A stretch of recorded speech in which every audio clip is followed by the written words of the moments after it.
Tibet earthquake, a devastating event on January 7, 2025.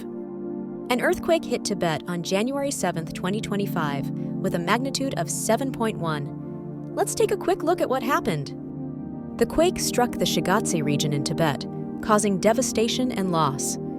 At least 126 people lost their lives, and over 150 were injured. More than 3,000 homes were destroyed, leaving around 30,000 people displaced.